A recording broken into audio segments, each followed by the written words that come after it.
Good day, everyone. So today we will discuss topic 0 for Physics for Engineers, which is a mathematics review.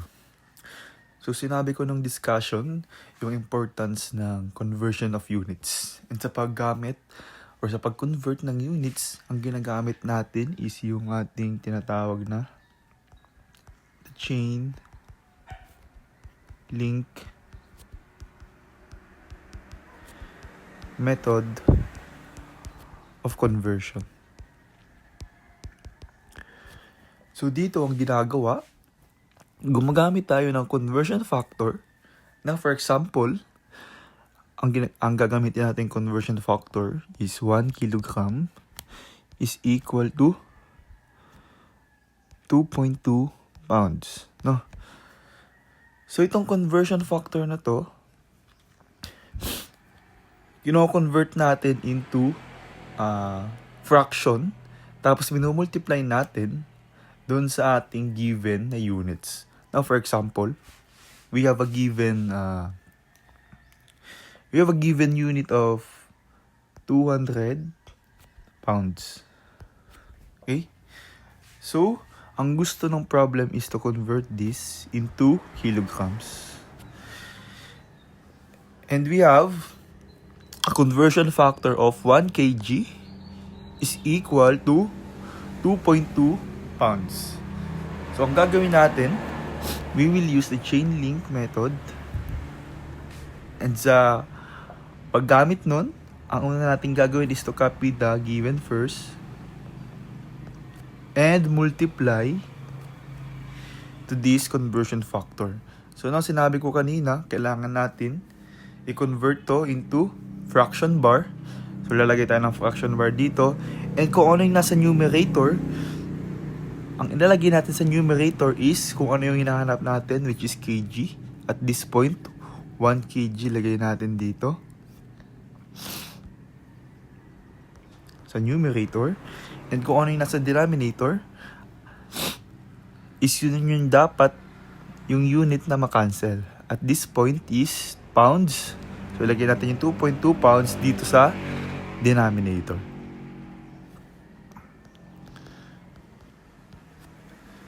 Now, proceed on basic algebra. Ano yung makakancel? Yung pounds. And just input this in your calculator. 200 times 1 over 2.2 is equivalent to 90.9091 and yung natirang unit is kg. Okay? So, ganun lang.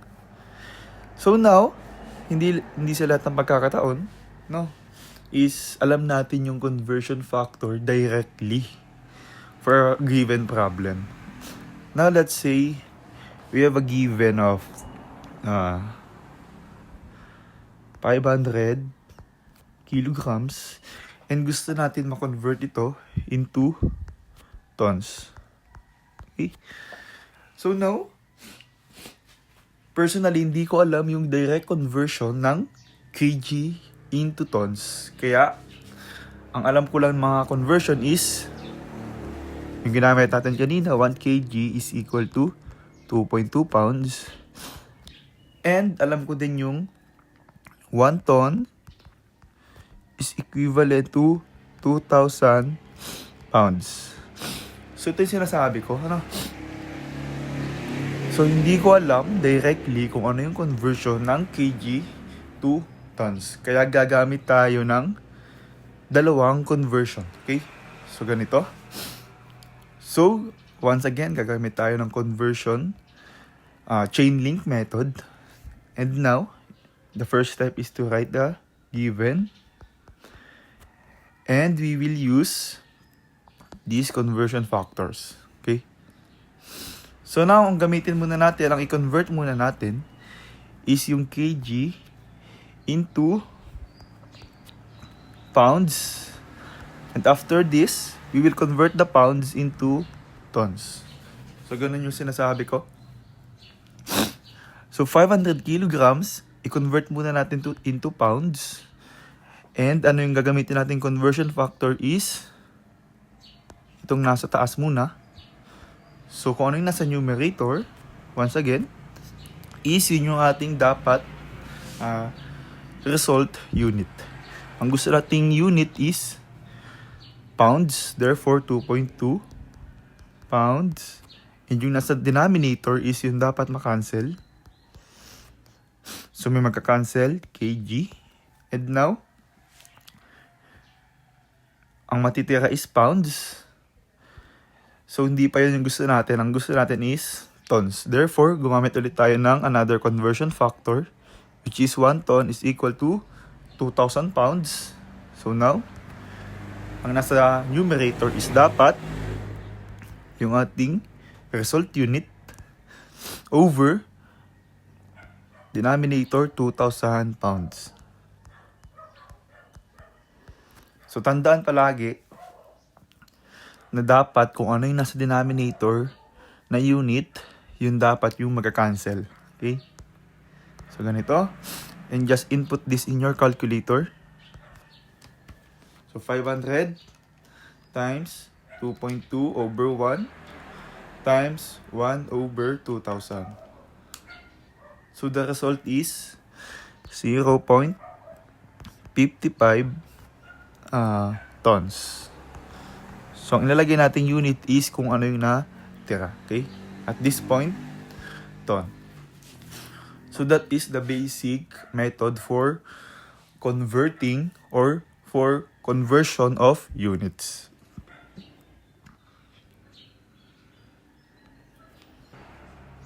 So now, we have a problem here. The amount of water in reservoir is often measured in acre feet. 1 acre feet is a volume that covers an area of 1 acre to a depth of 1 foot. An acre is 43,560 feet squared. Find the volume in SI units of a reservoir containing 25.0 acre feet of water. So now, the first thing to do is to simply write the given. Ang given natin is 25.0 acre feet.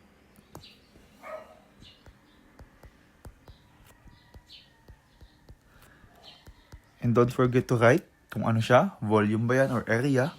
At this case, siya ay volume. And now, yung ating required,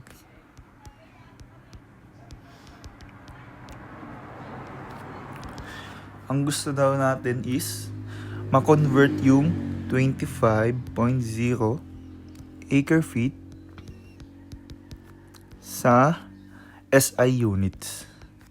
So guys, pag sinabing SI units, ang units niyan is meters, kelvins, no? So therefore, we shall convert acre times feet, which is a volume, into cubic meters. Okay? So yan ang gusto ng problem. And now, after this, we will write our conversion factors.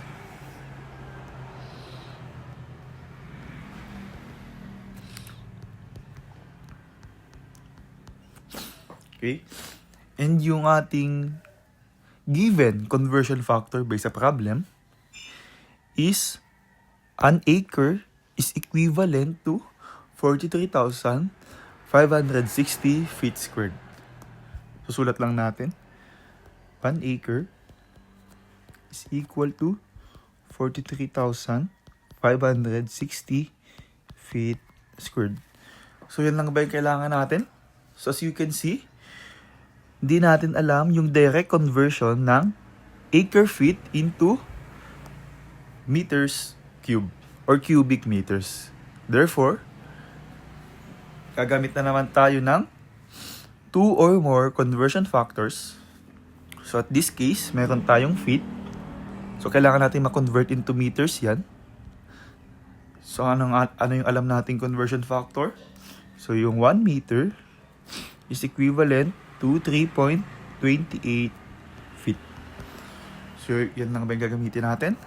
So, in this case, ito lang. And now we proceed on solution. So, we will use the method of chain link.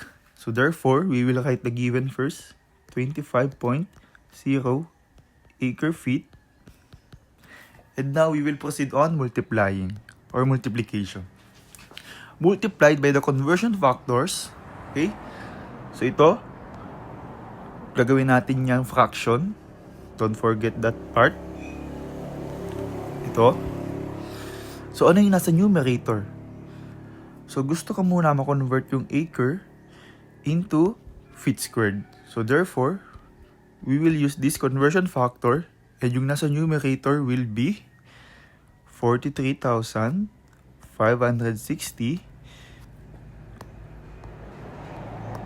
feet squared. And yung nasa denominator will be kung ano yung gusto nating makancel na unit, which is acre. So, ito yung ilalagay natin.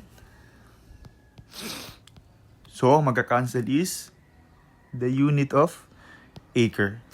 So, now meron na tayong feet squared multiplied by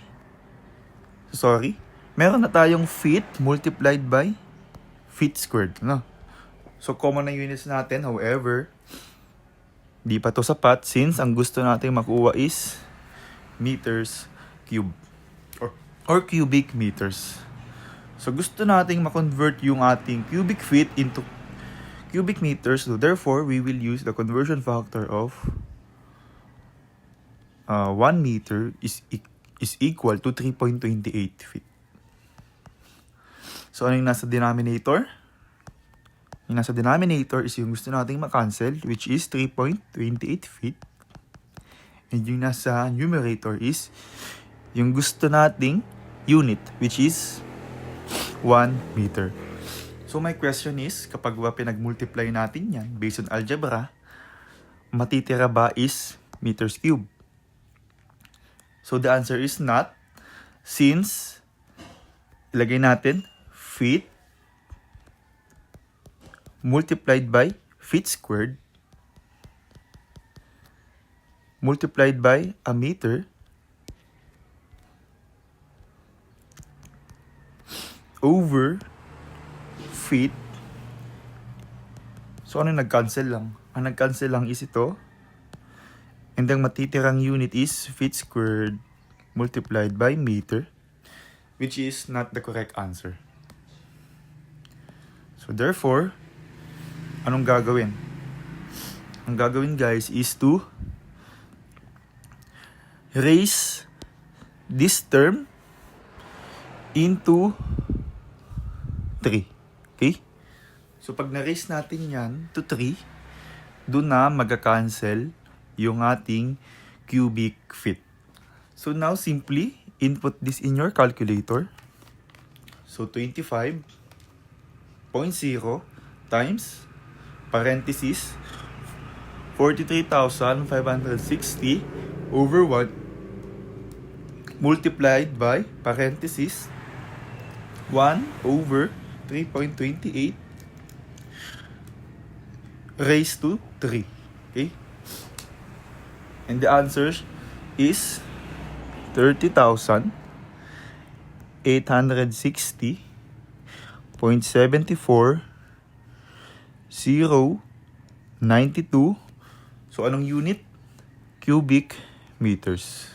So, guys, important kapag mga ganitong 2 or more conversion factor yung ating ginamit, gumawa na kayo ng dimensional analysis.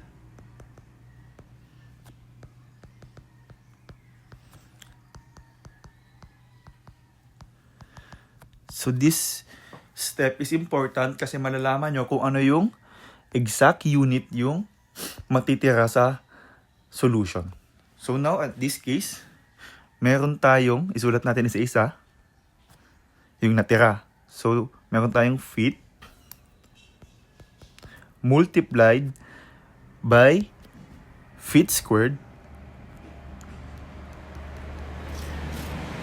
multiplied by meter, which is naka-cube,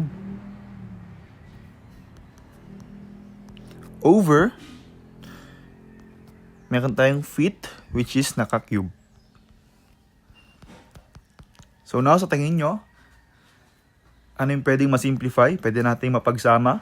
Feet multiplied by feet squared is simply feet cube.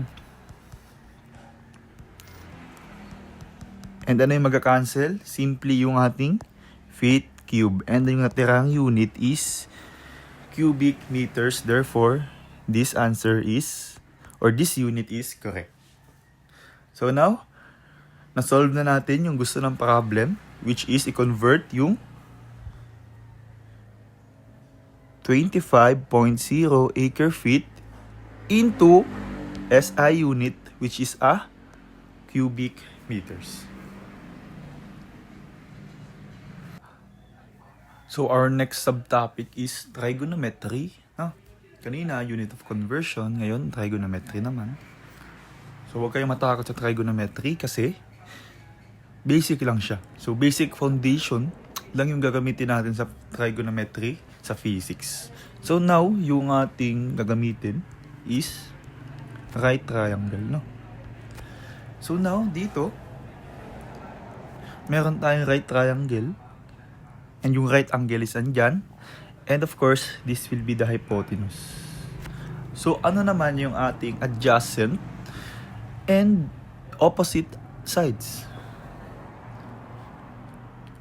My question is, ano yung ating adjacent and opposite sides? So to answer the question, so wala.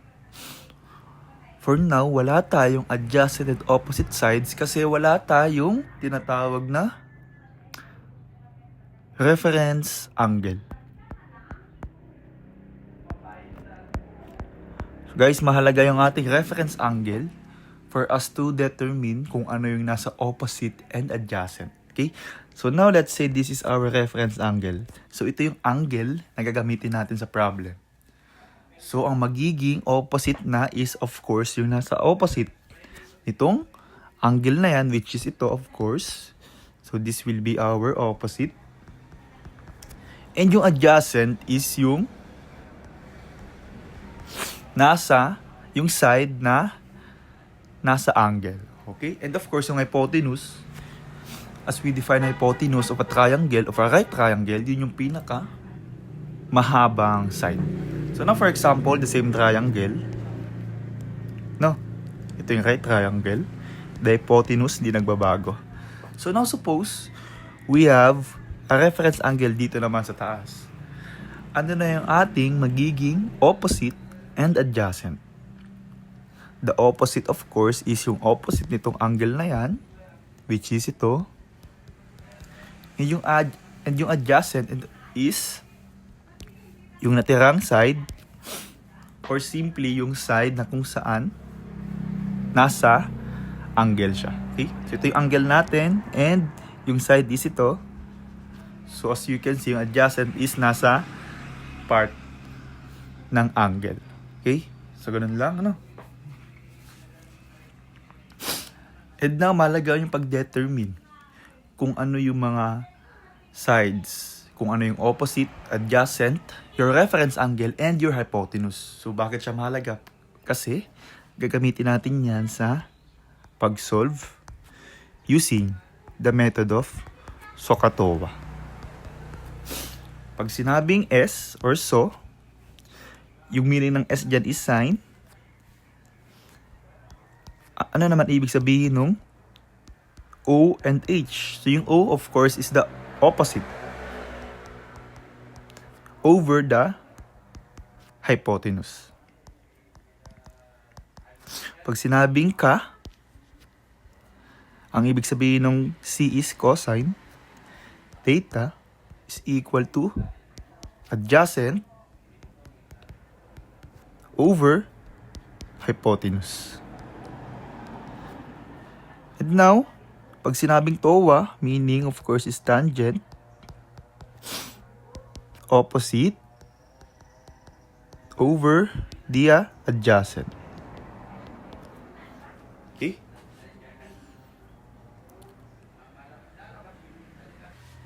Next problem. A ladder is 9.00 meter long, leans against the side of a building. If the ladder is inclined at an angle of 75.0 degrees to the horizontal, what is the horizontal distance from the bottom of the ladder to the building? So, sa mga ganitong problem, ang unang dapat gawin is to write the free body diagram. Because meron na tayong real life scenario. So now suppose we have a building daw dito. Okay? Meron tayong building. And now, there's a ladder that is inclined at an angle of 75.0 degrees to the horizontal axis. So yung ladder leans against a building. This is the ladder. Inclined at an angle of 75 degrees sa horizontal. So this is 75 degrees. So the question is, what is the horizontal distance from the bottom of the ladder? Ito yung bottom of the ladder. Yan. To the building, which is ito. So, ano yung distance niyang 2 points na yan? Okay? What is the distance between these 2 points? So, that is our question. Let's represent that into variable x. And now, isulat din natin of course yung kung gaano kahaba yung ladder, which is 9.0 meters.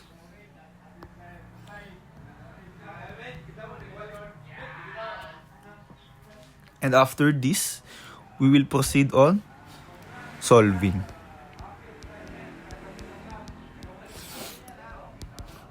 So now, kapag ganitong mga triangle, yung nagawa natin, di ba? Kung mapapansin nyo, nakabuo tayo ng triangle, a right triangle. This is the triangle. Ang una natin gagawin is to remember our formula, which is, in this case, the formula that we will be using is SOHCAHTOA. We have a reference angle of 75 degrees dito. So, na ang tinatanong is yung adjacent. Okay? So, adjacent yung tinatanong. Therefore, ano yung gagamitin nating formula dito sa SOHCAHTOA? So, meron tayong given hypotenuse. Ang tinatanong is adjacent. Therefore, we will look for A sa formula and the hypotenuse H. Therefore, we will use Ka. And the formula for Ka is cosine theta is equal to adjacent over hypotenuse. Okay? And dito, ang hinahanap natin is adjacent. So, therefore, we isolate adjacent. Hypotenuse multiplied by cosine theta. And now, we can proceed on substitute yung mga given units. At this point, meron tayong given na hypotenuse, 9.0 meters. Sulat lang natin.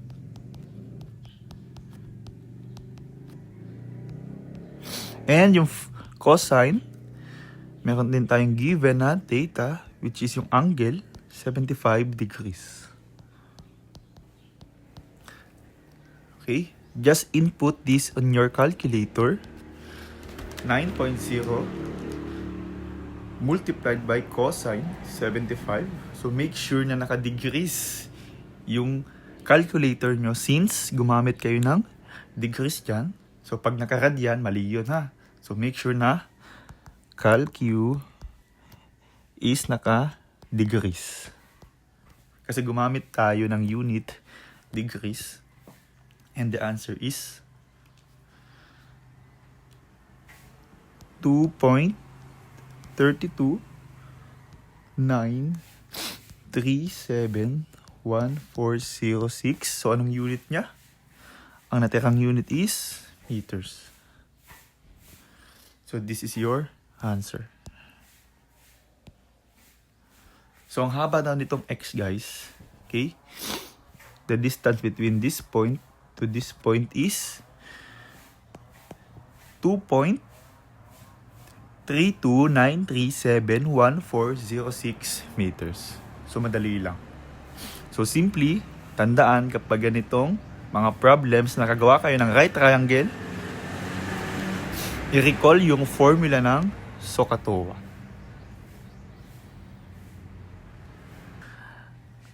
Our last problem. A 10-feet ladder is leaning against a house on a flat ground. The house is to the left of the ladder. The base of the ladder starts to slide away from the house.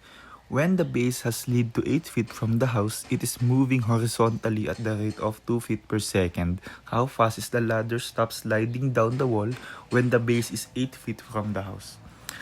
So the first thing to do in this problem is to write the FBD. Okay? Meron daw tayong 10-feet ladder which is leaning against a house on a flat ground. And yung house daw is nasa left ng ladder. So now we have this house. And meron daw ladder dyan. Yan, for example. So yung base daw ng ladder, which is ito, okay, starts sliding away from the house.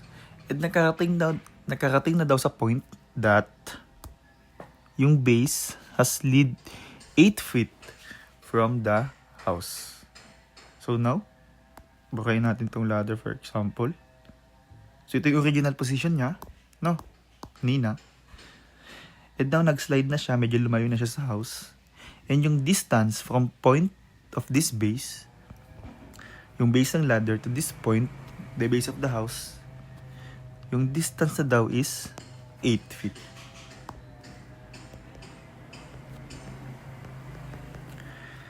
And now, of course, meron tayong 10-feet ladder. Of course, kailangan isulat natin yan. Okay? So now, dito na tayo. It is moving horizontally at the rate of 2 feet per second. Yung base daw ng ladder is moving horizontally at the rate of, pumunta dito yung base ng ladder, 2 feet per second. So the question is, how fast is the ladder stop sliding down when the base is 8 feet from the house? So now, ito daw, syempre of course, meron tayong top ng ladder.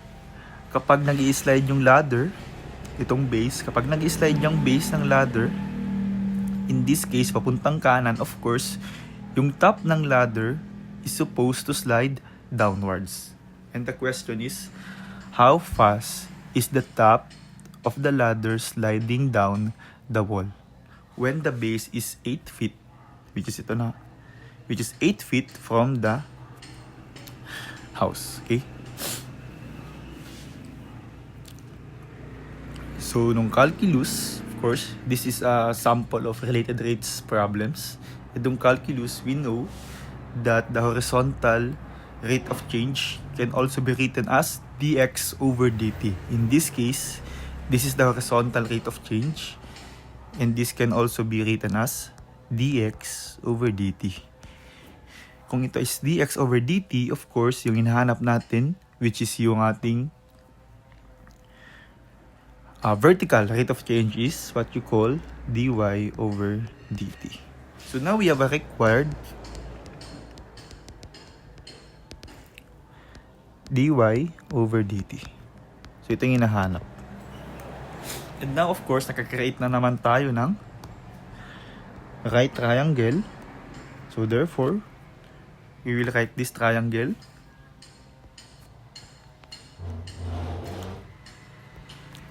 Meron daw siyang hypotenuse na 10 feet. And merong base, of course, 8 feet. So the question is, how can we find the length of this side? So simply, we will use Pythagorean theorem c squared is equal to a squared plus b squared. So ang gamitin nating variable instead na c, a, and b is simply, we represent the hypotenuse as z, and we use the variable x and y. Okay?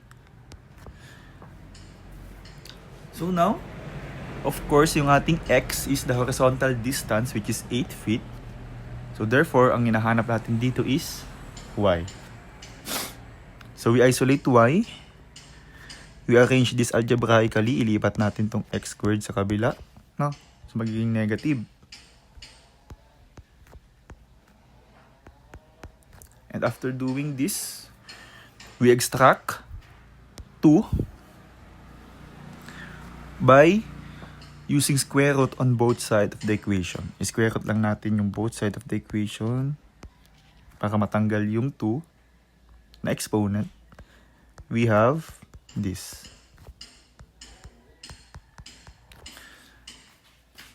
And now, based dito sa ating given, we have a z of 10 feet. Yun yung ating hypotenuse.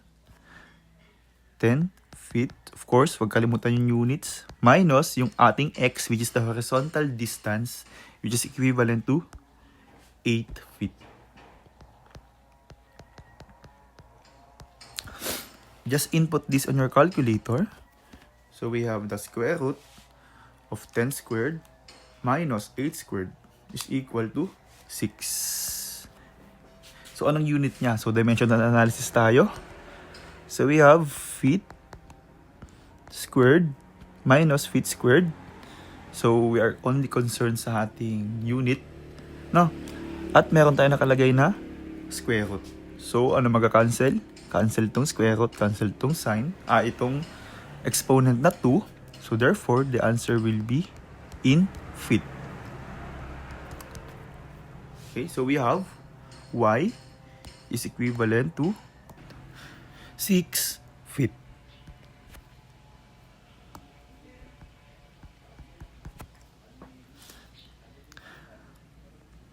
So we have this given triangle. So sulat natin yung kanyang values. So yung z, of course, is the hypotenuse, which is equivalent to 10 feet. The x is equal to the horizontal distance, 8 feet. And of course, the y, the vertical distance, 6 feet. And isulat din natin yung ating given dx over dt, which is equivalent to 2 feet per second. So keep in mind, guys, the 2 feet per second is the horizontal rate of the bottom of the ladder. Sulat lang natin.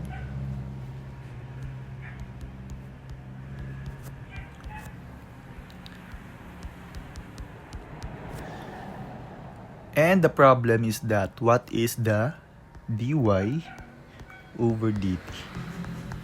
So my question is, meron bang dz over dt sa ating problem? Sa tingin nyo, nagbabago ba yung length ng ladder? So di ba hindi? Since constant yung length ng ladder, we can write dz over dt, which is equal to 0.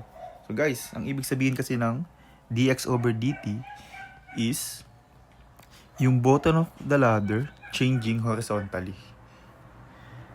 dy over dt, so ito yun na, dx over dt. Yung bottom of the ladder changing horizontally, and yung ating dy over dt is top of the ladder changing vertically. So now, kapag sinabing dz over dt kasi, ibig sabihin yung pinakang length ng ladder mo is magbabago as time goes by. So tingin nyo, nagbago ba yung length ng ladder? So di ba hindi? Therefore, this is equivalent to 0. And now, we need this information. We need this given in order to solve for our required value, which is dy over dt. So now, ano yung gagamitin nating equation or formula? So the formula that we will be using, since gumamit tayo ng right triangle, no? Gumamit na tayo ng right triangle, of course, gagamit tayo ng Pythagorean theorem. So gagamitin natin yan. Z squared is equal to x squared plus y squared. So sulat natin.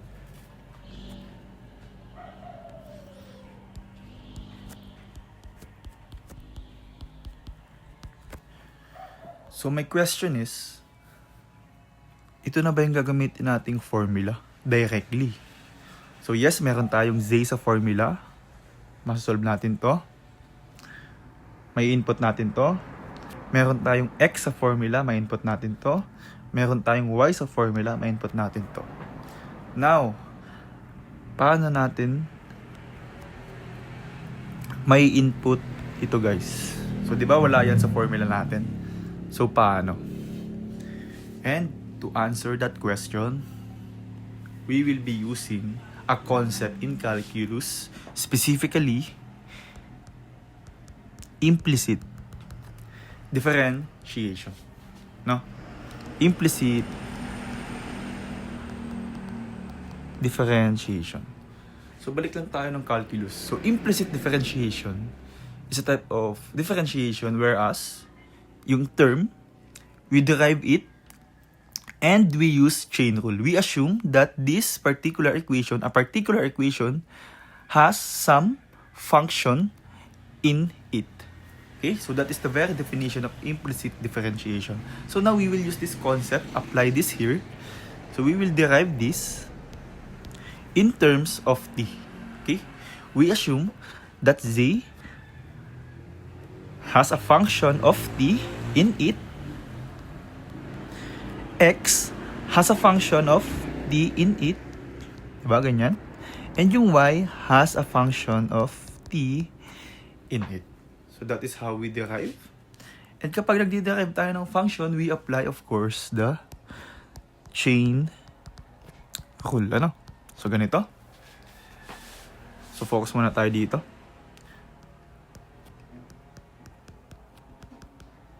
So we will be deriving this with respect to t. So the first derivative of z squared with respect to t is simply 2z, di ba? We simply apply the power rule. But now, since this is a function that has some t in it, we apply the chain rule and we multiply it by dz over dt. So that is the concept of chain rule. Sana nalala pa yung ating calculus 1. So now next term is x squared. So the derivative of x squared is simply 2x. And since we derive a function, susundan natin yan ng chain rule. And we use dx over dt. Plus the derivative of y squared. The derivative of y squared based sa power rule is simply 2y. And since y is also a function that has some t in it, we apply chain rule and multiply dy over dt. Okay? So now, after we apply the implicit differentiation, pwede na tayong mag-proceed. No? So this, mag-simplify muna tayo. Ano? So we divide both sides of the equation by 2. So ano magka-cancel? Ang magka-cancel is yung ating 2. And ano yung natira? Z dz over t. Z dz over dt is equal to x dx over dt plus y dy over dt. So now, ano ba yung hinahanap natin? Based sa ating nakabox dito, ang hinahanap is dy over dt. Therefore, we must isolate this. No? So sa pag-isolate niyan, ilipat muna natin tong term sa kabila. So we have z dz over dt. So since nilipat mo, change ng sign. And equal to, kung anong natira, y is equal to, so not equal to, ang natira is y dy over dt. So simply, pagpalit lang natin ang pwesto para mas magandang tingnan.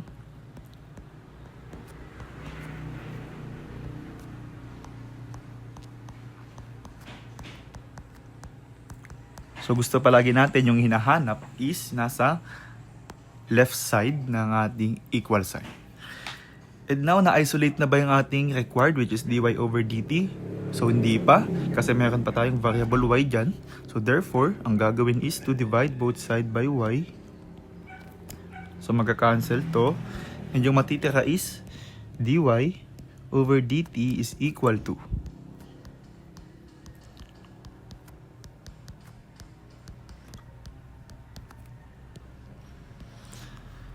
so now, this will be our working equation. So tama na ba? So tama na.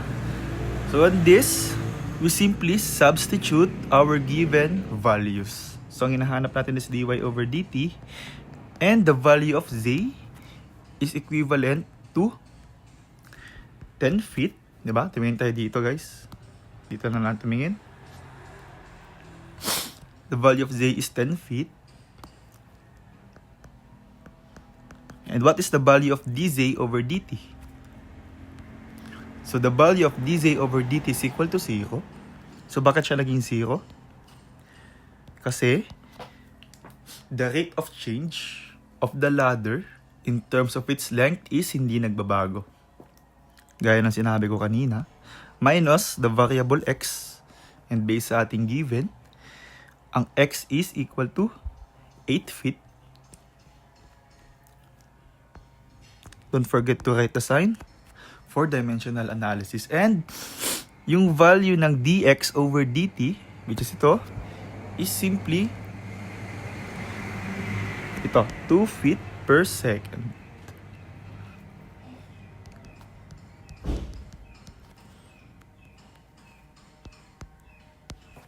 And of course, the value of y is equal to 6 feet.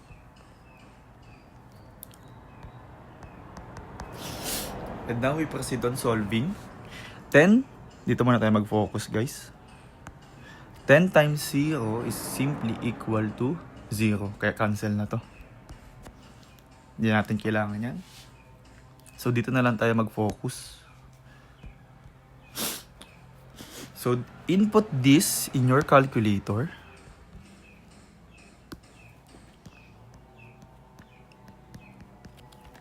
So negative,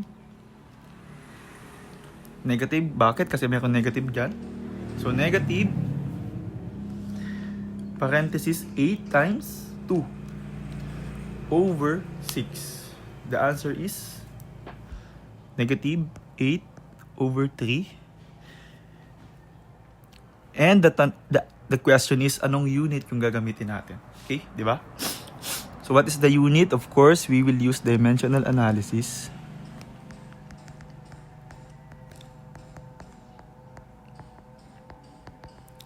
So dito, meron tayong unit na feet multiplied by feet per second. Susulat natin yan. Feet multiplied by feet per second. And all over daw sa feet. Okay? So dito, ano magka-cancel? So magka-cancel is ito. And ano yung natira? Ang natira is feet per second. So therefore, the unit must be feet per second. So pwede to, guys. Ang isulat nyo sa answers nyo. And pwede rin of course na naka-decimal. So yung decimal form yan is negative 2.6667 feet per second. So kahit alin dyan pwede. And so nagtatanong kayo bakit negative? Of course, negative siya because our vertical rate of change is moving downward. So that is how you solve for this kind of problems that involves calculus 1.